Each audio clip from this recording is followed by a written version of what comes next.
দেশের রাজনৈতিক পট পরিবর্তনের পর সবকিছুতেই পরিবর্তন লক্ষ্য করা যাচ্ছে, সেই সাথে বিভিন্ন খাতে হচ্ছে সংস্কারও। তাহলে নিত্য পণ্যের বাজারে উল্টো চিত্র কেন? সরকার তো বদলেছে, তাহলে বাজার সিন্ডিকেট বদলাচ্ছে না কেন?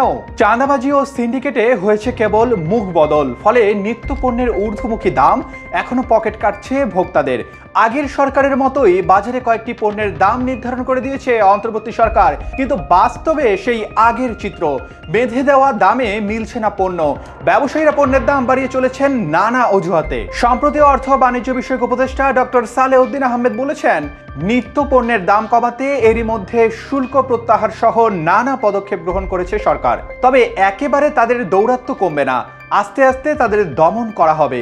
এক্ষেত্রে সাংবাদিকদেরও সহযোগিতা প্রয়োজন। তিনি আরও বলেন, আমার সংশ্লিষ্ট কর্তৃপক্ষকে বাজার মনিটরিংয়ে রাখার নির্দেশ দেওয়া হয়েছে, তারা তা নিয়মিত করছেও। চাঁদাবাজি প্রতিরোধে ব্যবস্থা নেওয়া হয়েছে, এগুলোর প্রভাব এরই মধ্যে বাজারে পড়তেও শুরু করেছে। তবে বাজার ঘুরে দেখা যায় ভিন্ন চিত্র।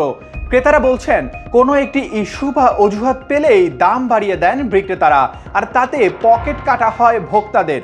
এ বিষয়ে ক্যাব সভাপতি এস.এম. নাজের হোসেন বলেন, ব্যবসায়ীরা বরাবরই সুযোগ সন্ধানী। আগে যেসব ব্যবসায়ী সিন্ডিকেট করতেন, তারা এখন খোলস বদলেছেন, পদ্ধতি বদলেছেন। তারা পেছন থেকে অন্য আরেকজনকে দিয়ে বাজারে সিন্ডিকেট করেন বা অপকর্ম চালান।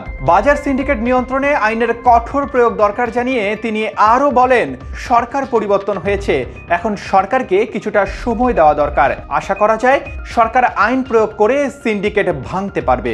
এদিকে অর্থনীতিবিদ মাহফুজ কবির ভোক্তা অধিকারকে নিয়মিত বাজার মনিটরিং এর তাগিদ দিয়ে বলেন, সিন্ডিকেটকারীদের মুখোশ উন্মোচন করতে হবে।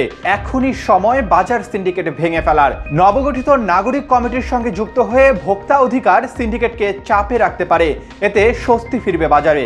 তাই এখন শুধু দেখার অপেক্ষা, এই বাজার সিন্ডিকেট কবে ভাঙবে, কবে সরকারের বেঁধে দেওয়া দামে মানুষ পণ্য কিনতে পারবে, আর কবেই বা জনমনে স্বস্তি আসবে।